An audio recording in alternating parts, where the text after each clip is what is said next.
The things we keep. Chapter 1.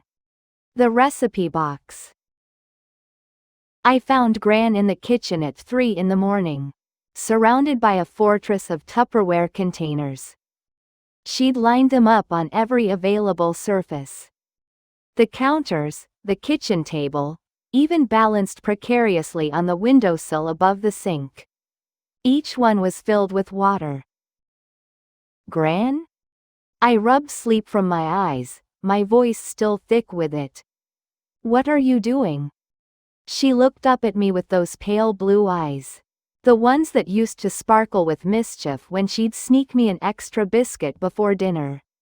Now they just looked confused. Like she'd walked into a room and forgotten why. I'm making the soup, she said matter-of-factly. For your grandfather. He'll be home from the factory soon, and he always wants his soup. My throat tightened. Granddad had been gone for 7 years. Gran, it's the middle of the night. Why don't we go back to bed? Don't be silly, Emma. I've got to get this started now or it won't be ready. She picked up a container of water and peered into it suspiciously. Though I can't seem to find the vegetables anywhere. Have you seen them? I moved closer, careful not to startle her. The kitchen smelled like nothing. Just tap water and the faint lavender of her hand cream. No onions browning, no carrots or celery sweating in the pan. Just water. Just confusion. Let's look together, I said gently, taking her hand. It felt papery and cold. When had her hands become so small? That's when I noticed the recipe box sitting open on the counter. Its contents scattered like fallen leaves. Gran's recipe box. The sacred vessel of her culinary empire, as she used to joke. She'd kept it for 50 years, every card written in her careful cursive. Some stained with flour or tomato sauce, evidence of meals made with love. Now the cards were everywhere, out of order, some face down on the floor. I knelt to gather them, and that's when I saw it. Her handwriting, but different. Shakier. On a blank card, she'd written. Remember. Emma is my granddaughter. Lives upstairs. Brown hair. Kind.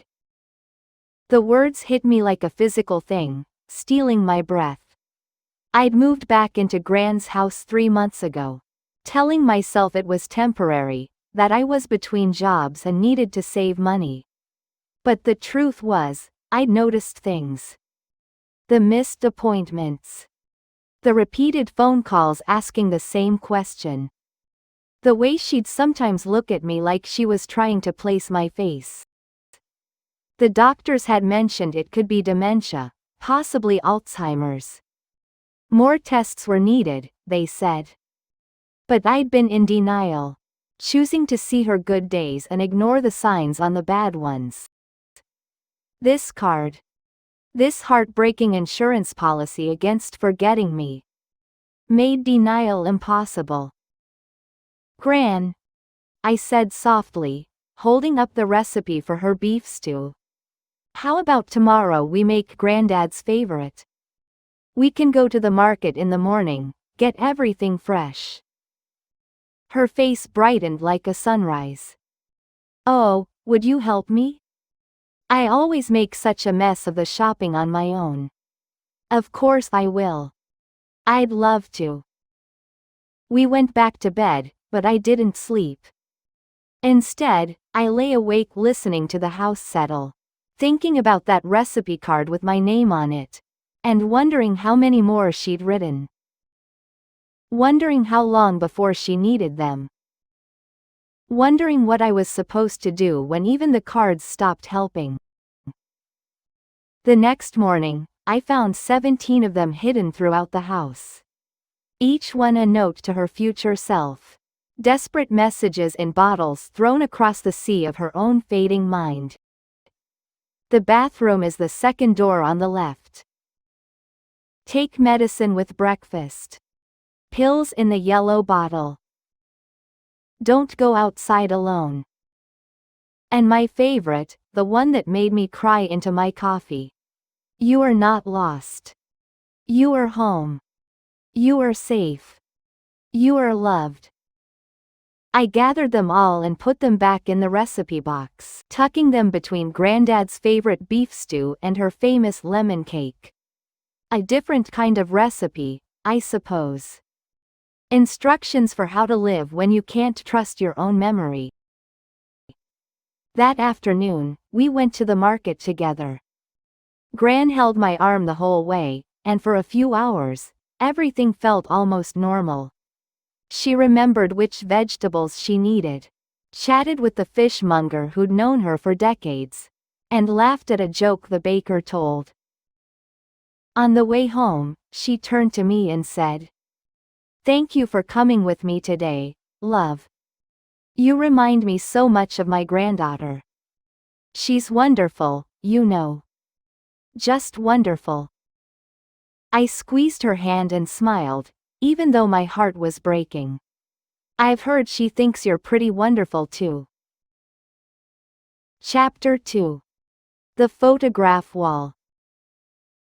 Dr. Sharma folded her hands on the desk. Her expression carefully neutral in that way doctors have when they're about to deliver news that will change your life. "The scans confirm what we suspected," she said. "Your grandmother has Alzheimer's disease. Based on the progression we're seeing, I'd estimate she's been living with it for at least 2 years. Possibly longer." I'd known this was coming. The appointment had been scheduled for weeks. But hearing it out loud, made official by medical authority, felt different. Final. "How long?" I asked, then immediately regretted the question. How long until what? Until she forgets me completely? Until she needs round-the-clock care? Until the end? Dr. Sharma understood anyway. Everyone's different. With medication and proper care, she could have several good years ahead of her. The key is maintaining routine, keeping her engaged, and making her environment as safe and familiar as possible. Several good years. I tried to find comfort in that, but all I could think about were the years we'd already lost without realizing it. How many moments had I missed because I'd been too busy with my own life? How many phone calls had I cut short, promising to visit soon but never quite making the time? Gran was in the waiting room, flipping through a magazine. When I came out, she looked up and smiled. "There you are. I was starting to think they'd lost you in there. Just took a bit longer than expected," I said, taking her arm. "Ready to go home?" In the car, she was quiet for a while, staring out the window at the passing streets. Then, unexpectedly, she said, "It's Alzheimer's, isn't it?" I nearly swerved into the next lane. "What?" "I'm not stupid, Emma. Forgetful, yes. But not stupid." She said it matter-of-factly, without self-pity. "I know something's wrong with me. Has been for a while." "Gran, it's all right, love. I suspected as much." She patted my hand on the steering wheel. "I've seen it before, you know. A friend from the school. I remember thinking I never wanted to put my family through that." She laughed, a dry sound. "Funny how life works out. You're not putting us through anything," I said fiercely.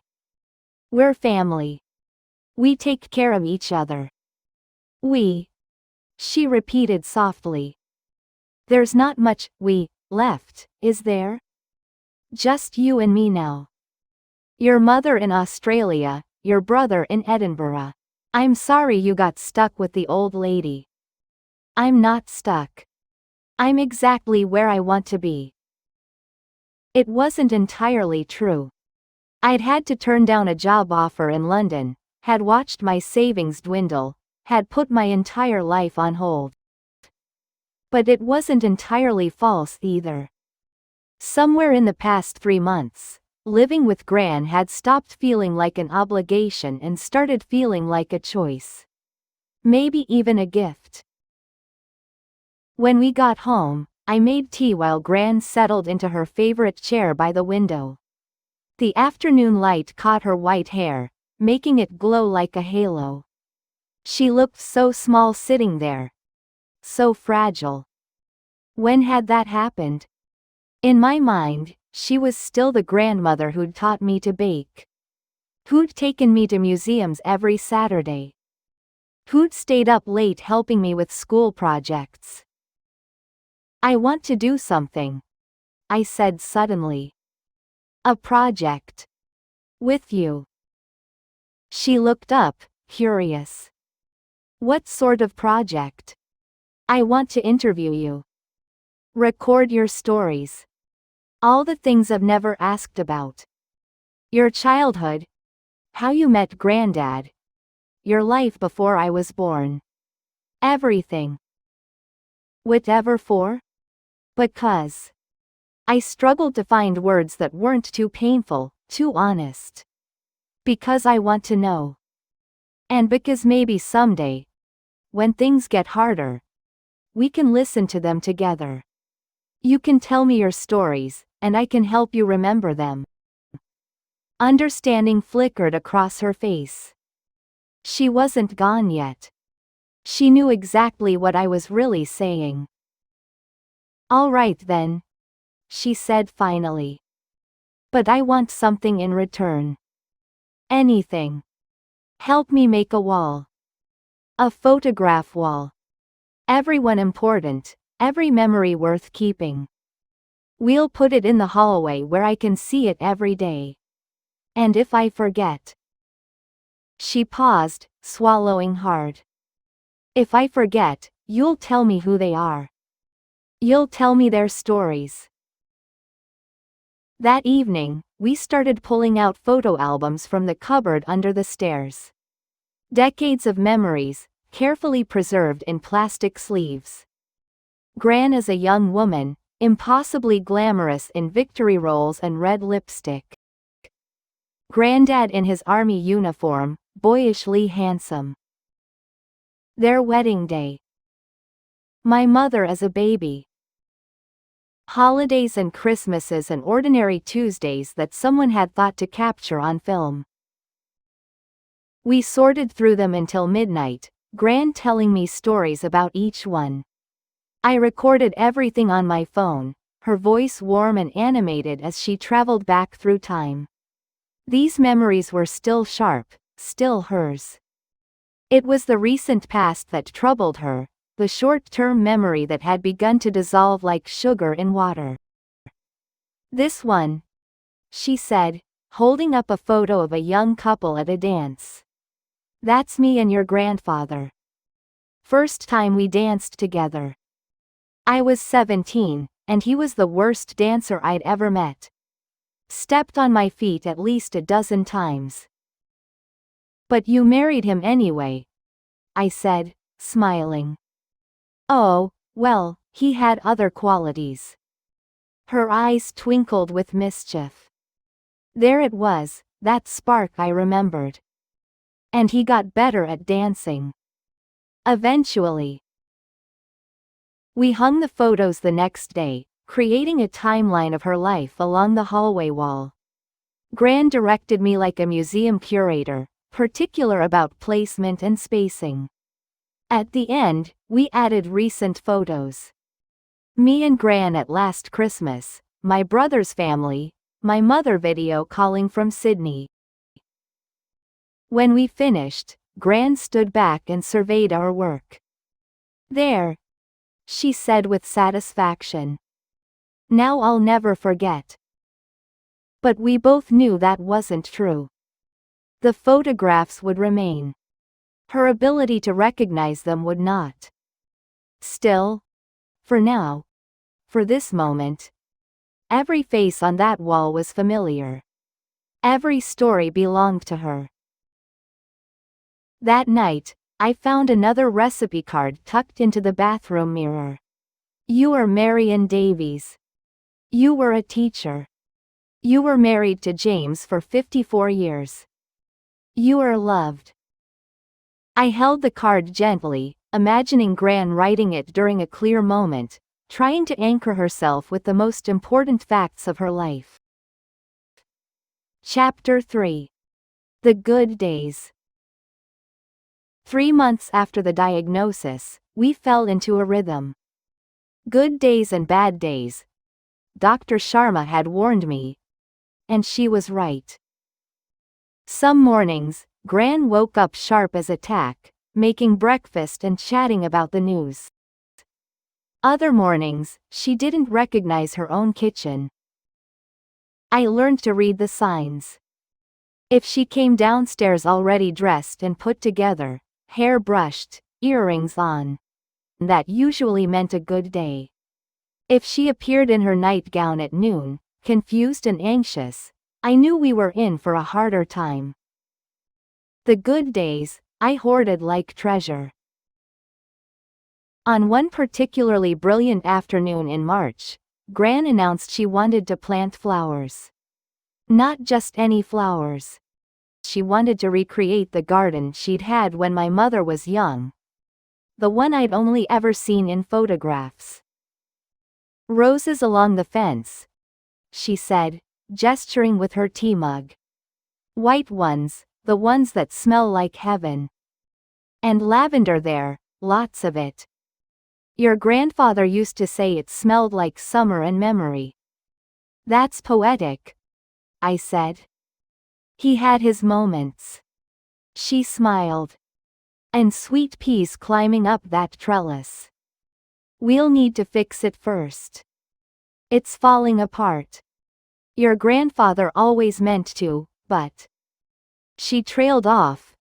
And for a moment, something flickered across her face. Confusion? Loss? Then it passed. Well, we'll fix it ourselves. We spent the afternoon at the garden center, Gran surprisingly decisive about what she wanted. She knew the Latin names, could tell me which plants would thrive in shade and which needed sun. This knowledge was still there, buried deep in whatever part of her brain the disease hadn't touched yet. A young employee approached us, offering help. Looking for anything particular, ladies? Gran turned to him with a bright smile. Yes, I'm planning my garden. My first one, actually.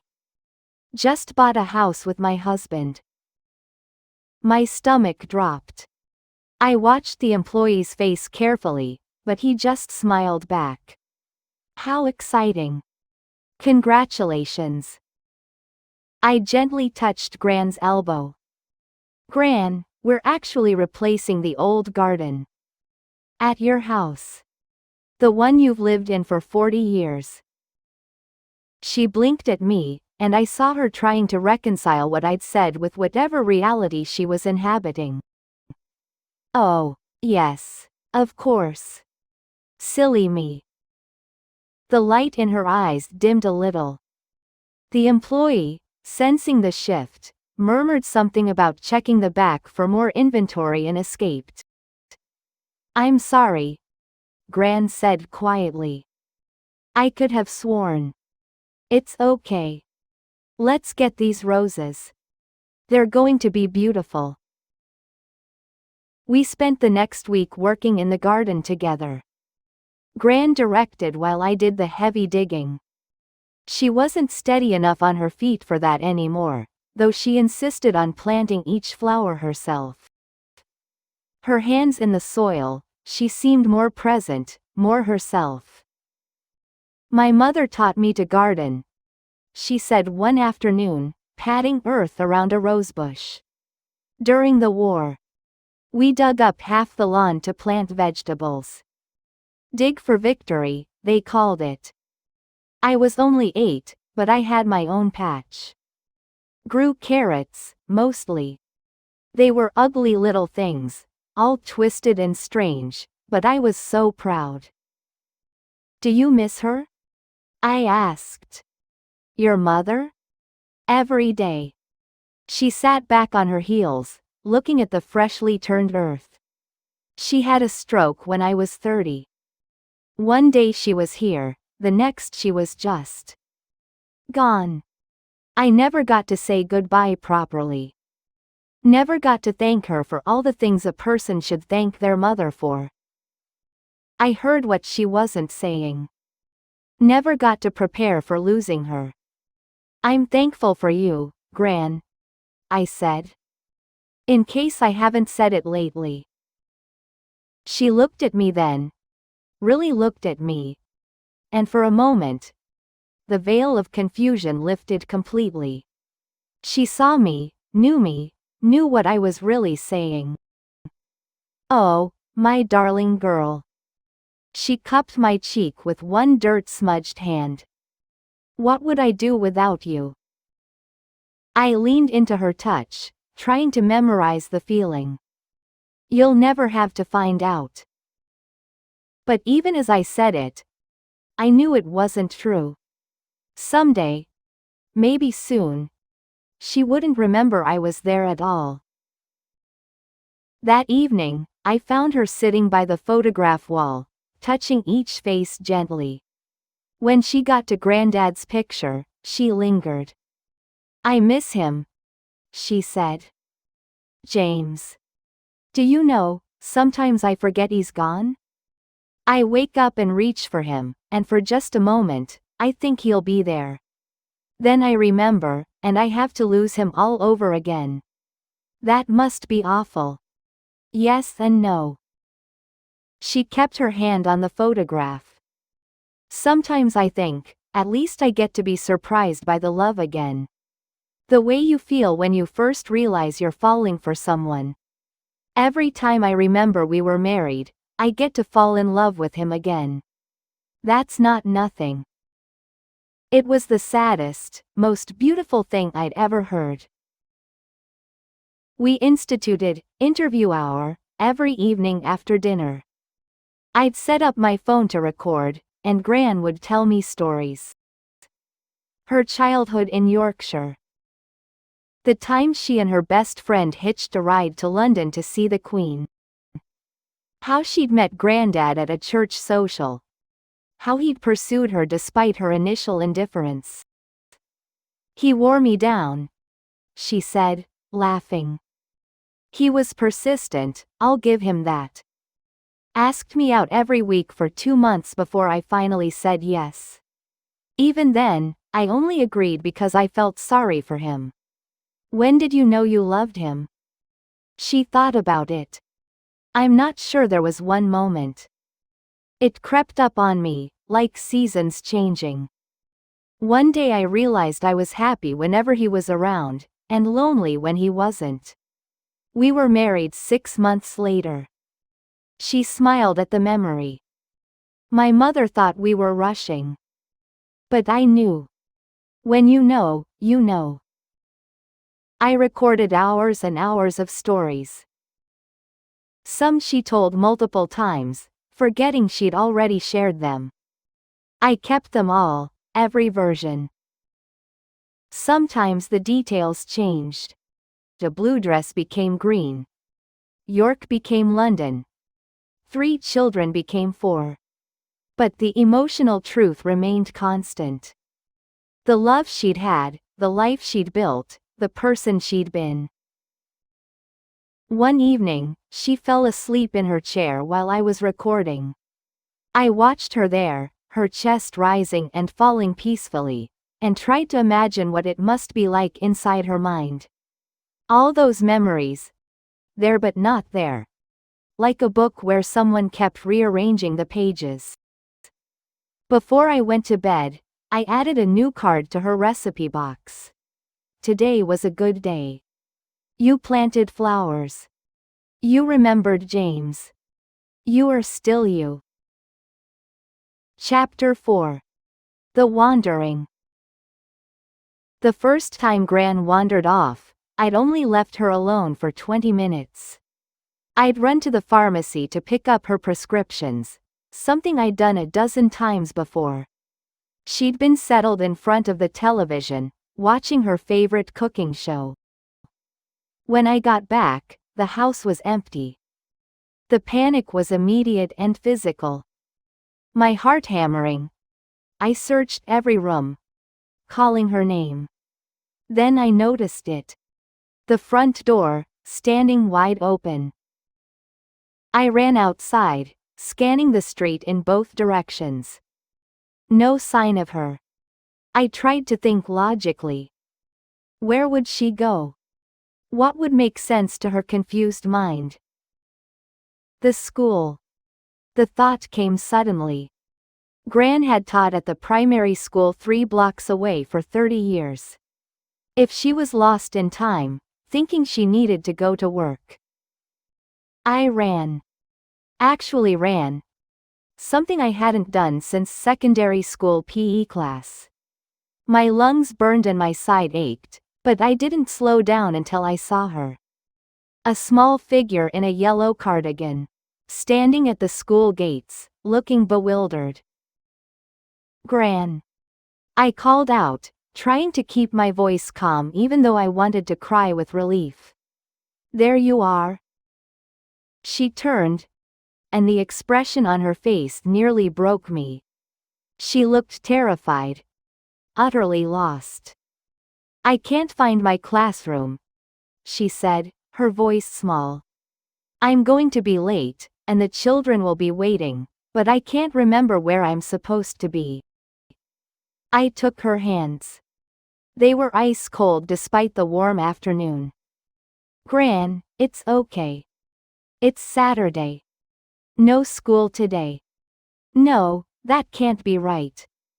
I have my lesson plans. She looked down at her empty hands, confused. I had them just a moment ago. Let's go home, I said gently. We can sort it out there. She let me lead her back, docile as a child. Halfway home, she said quietly, I was scared. I didn't know where I was. Nothing looked right. I'm sorry. I shouldn't have left you alone. Don't apologize. It's not your fault I'm broken. You're not broken, Gran. You're just changing. Back home, I made tea with shaking hands while Gran sat at the kitchen table, looking drained. I called her doctor, who suggested we consider home care assistance. Someone to stay with her during the day while I worked. I'd just started doing freelance editing from home, something flexible that let me be nearby. I don't want a stranger in my house, Gran said when I mentioned it. I'll be fine. I just got confused, that's all. Gran, you walked to your old school. You were afraid and alone. I can't let that happen again. Then don't leave me. She said it simply, without accusation. Just fact. I felt the weight of it settle on my shoulders. The responsibility. The future that was rapidly approaching. We started locking the doors, hiding the keys. I installed a bell on her bedroom door so I'd hear if she got up at night. I made her promise to tell me if she felt confused. If she needed help. She promised. But we both knew promises required memory. A week later, I woke at 2 a.m. to find her trying to leave through the back door, frustrated that it wouldn't open. I have to get home, she was saying, pulling at the locked door. My mother will be worried. I have to get home.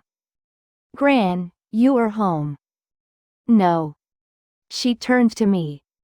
And I saw something I'd never seen in her eyes before. Fear of me. Who are you? Why won't you let me leave? I'm Emma. Your granddaughter. Please, Gran. I don't have a granddaughter. I'm 14 years old. I need to go home. It took an hour to calm her down, to slowly, patiently bring her back to the present. I showed her the photograph wall, pointed to pictures of herself as an adult, as a mother, as a grandmother. I watched her face as reality reassembled itself, piece by piece. When she finally recognized me, she started crying. I'm sorry. I'm so sorry, Emma. It's okay. No, it's not. It's not okay. She gripped my hands. I don't want to be like this. I don't want to lose myself. I don't want to forget you. I know, Gran. I know. Promise me something. Anything. When it gets really bad. When I don't know anyone anymore. Promise you'll tell me who I was. Promise you'll remind me that I had a good life.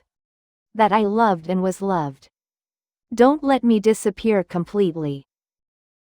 I held her while she cried, this woman who had been so strong, so capable, now reduced to begging not to be forgotten.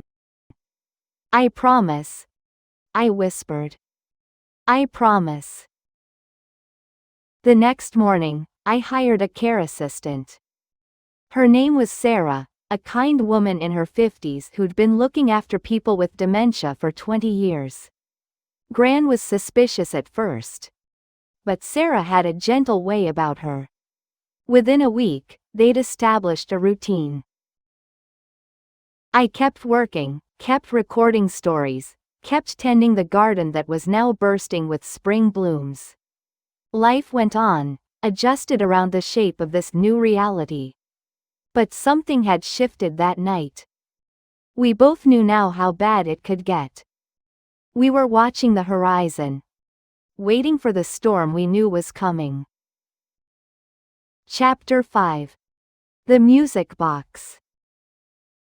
Summer arrived, and with it, my brother Daniel flew in from Edinburgh. He'd been away for 2 years, busy with his job in finance, his young family, his life.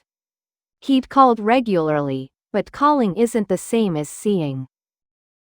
I watched his face as Gran answered the door, saw the shock he tried to hide. She'd lost weight. Her clothes hung loose, and her face had taken on that papery quality of the very old. But worse than the physical changes was the vague way she looked at him. Polite but uncertain. Daniel, I said, touching his arm. Your grandson. From Edinburgh. Oh. Her face brightened with recognition. Or the performance of it. Daniel. How lovely. Come in, come in. Over tea, I watched him watch her. Saw him notice when she called him by our dead father's name. Saw him flinch when she asked about his children, then forgot his answer and asked again 5 minutes later. After she went for a nap, he turned to me. When did it get this bad? It's been gradual. Some days are better than others. You should have told me. What would you have done? Quit your job, moved back? You have a family, Daniel. So do you. He ran his hands through his hair, a gesture I remembered from childhood when he was frustrated. You shouldn't have to handle this alone. We should get her into a care home, somewhere with proper facilities. No. The word came out sharper than I'd intended. She wants to stay here. This is her home. Emma, be realistic. You can't keep this up forever. I know that. My voice cracked. Don't you think I know that? But she's not gone yet. She still has good moments, and when she does, she's still Gran. She still makes terrible jokes and remembers weird historical facts. She can still beat me at Scrabble on a good day. I'm not ready to give up on those moments. I'm not saying give up. I'm saying get help. I have help. Sarah comes 5 days a week.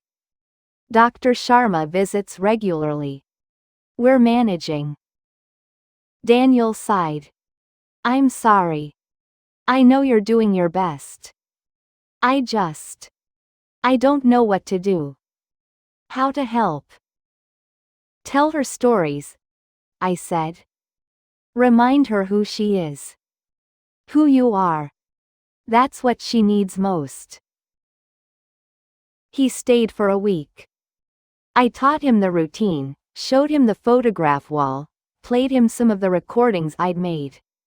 We took Gran to her favorite spots. The park where she'd pushed me on swings as a child. The cafe where she'd met her friends every Thursday for decades. Sometimes she knew where she was. Sometimes she didn't. But she seemed happy to be there. Wherever there was in her mind. On Daniel's last evening, we were going through some of Gran's things, deciding what to keep and what to donate. In the back of her wardrobe, behind decades of accumulated clothes, I found a music box. It was beautiful. Wooden, carved with roses, slightly battered from age. When I opened it, a delicate melody began to play. Clair de Lune. And inside, nestled in faded velvet, were letters. Love letters. Dozens of them, tied with a blue ribbon. Look at this. I breathed, carefully unfolding one.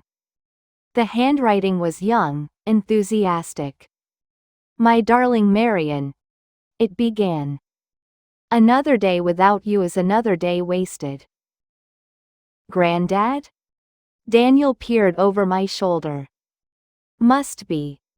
Look at the dates. 1952. Before they were married. We spent the next hour reading them. They were beautiful, full of the aching sweetness of young love. Granddad had been quite the romantic, pouring his heart out in prose that would have seemed overwrought if it wasn't so clearly sincere. I carry your smile with me everywhere, one letter said. It's the last thing I think of before sleep and the first thing I remember upon waking. If I could give you the moon and stars, I would.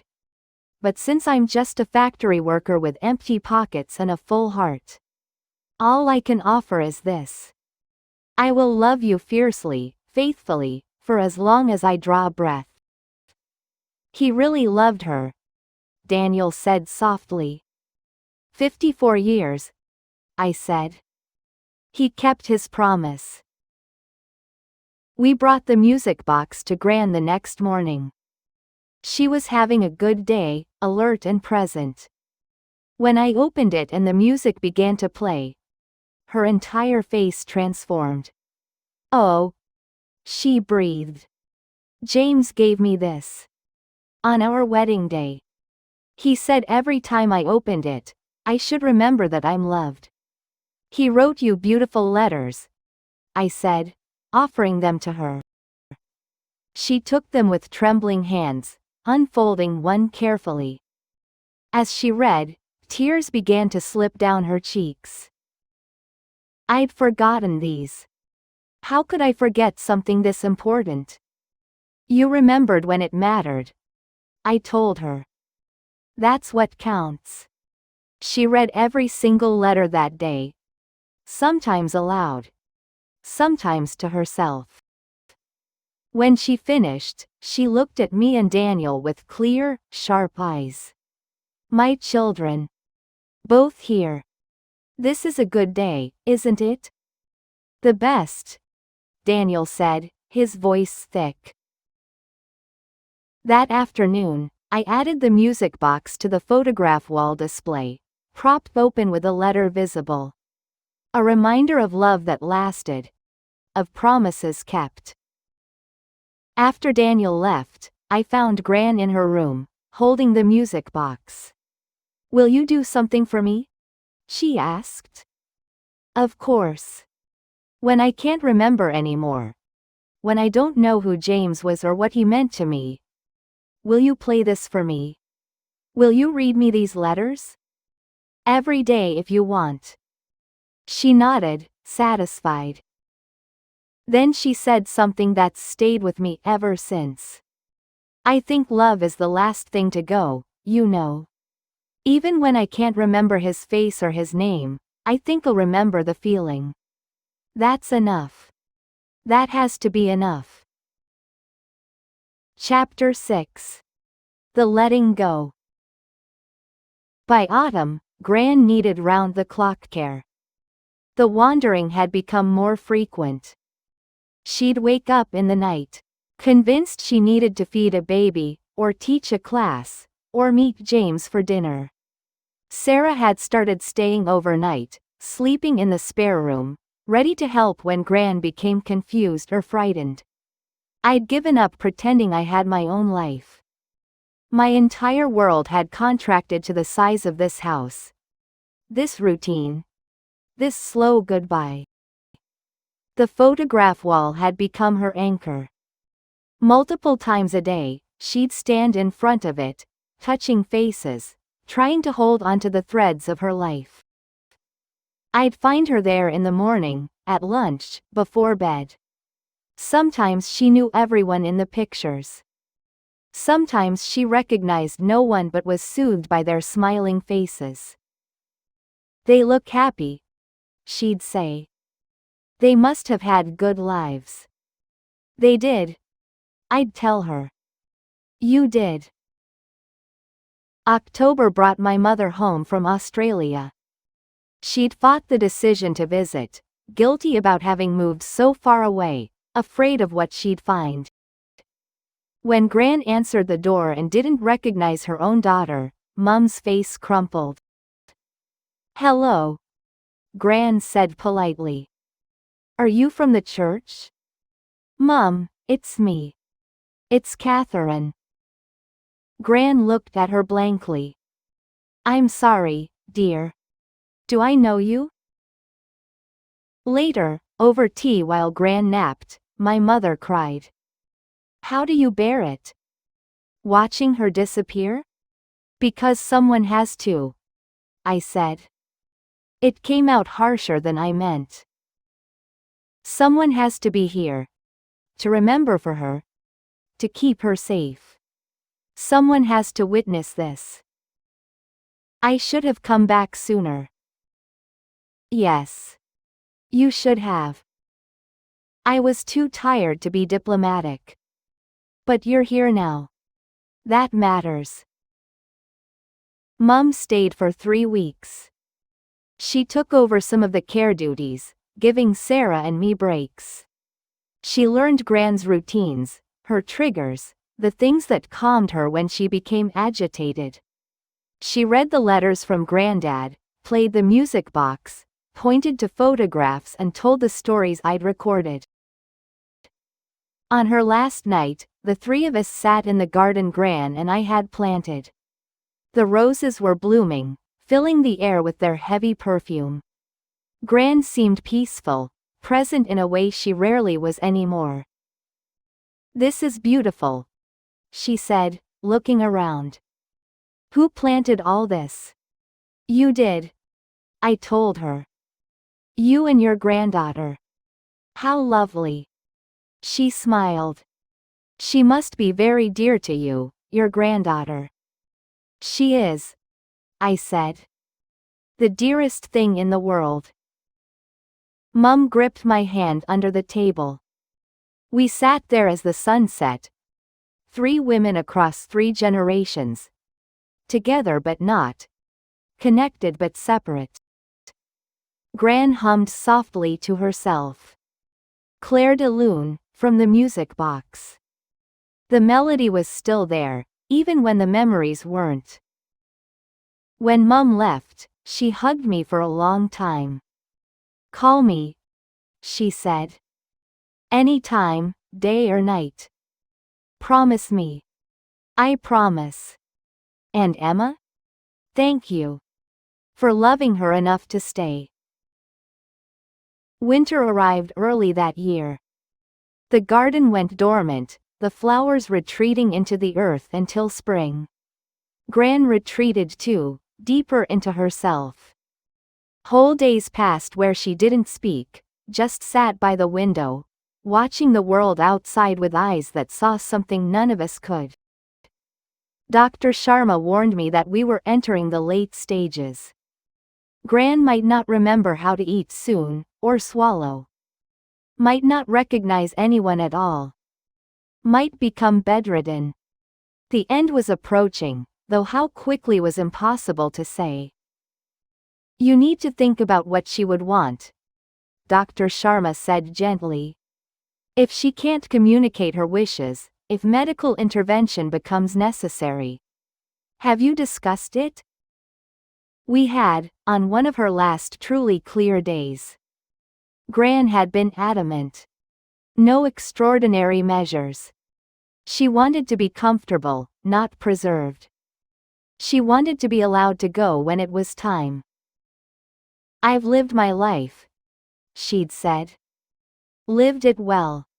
I don't want to linger in some half-state, trapped in a body that doesn't work with a mind that's already left. When I go, let me go gently. And Emma. Don't you dare feel guilty about it. I'd promised, though I knew the guilt would come anyway. One evening in December, I found her standing in front of the photograph wall, crying silently. When I touched her shoulder, she turned to me. I don't know who these people are, she said, her voice breaking. I should know them. I can feel that I should know them. But their faces are just faces.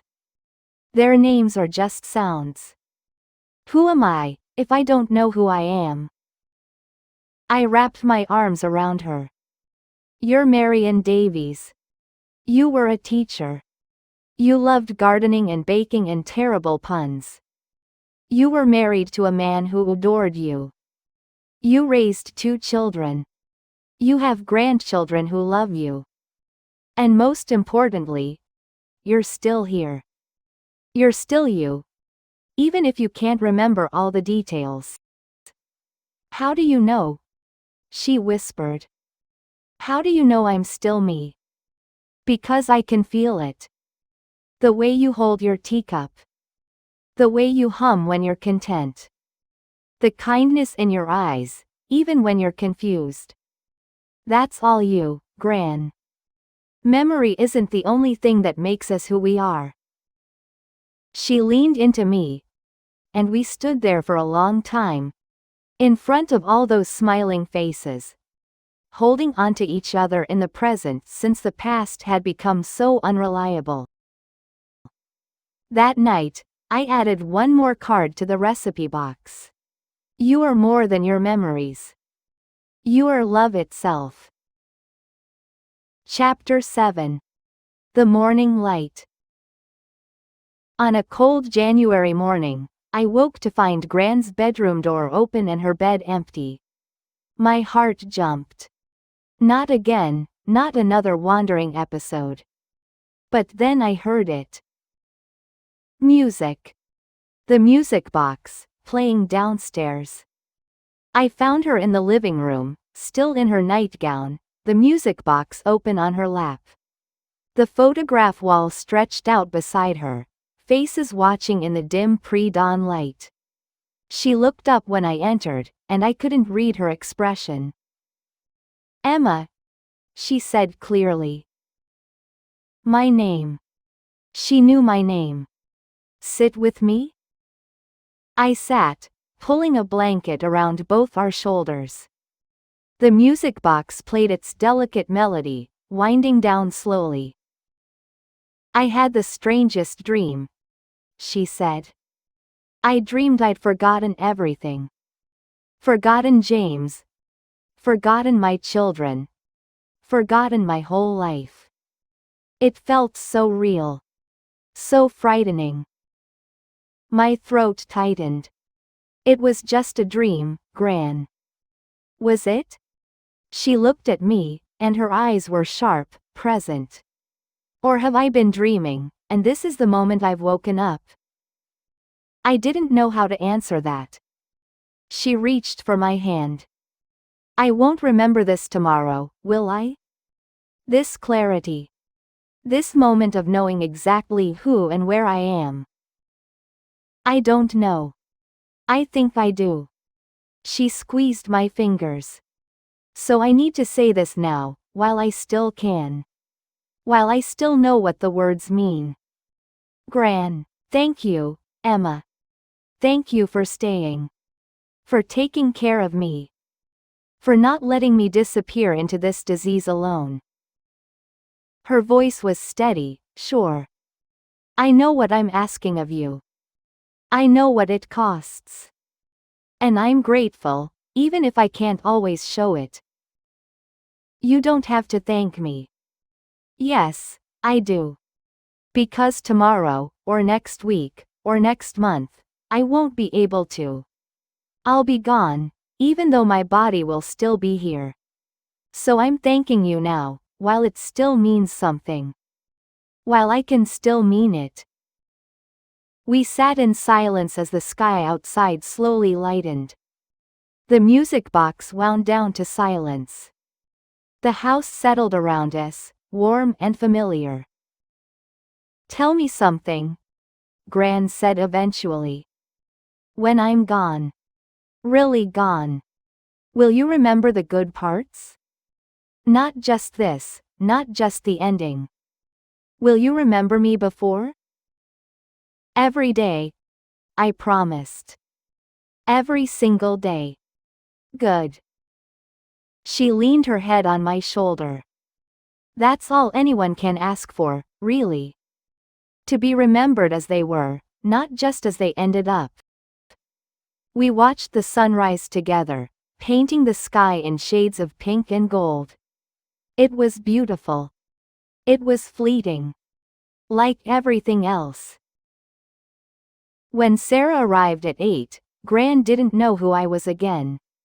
The moment of clarity had passed, a brief surfacing before diving back under.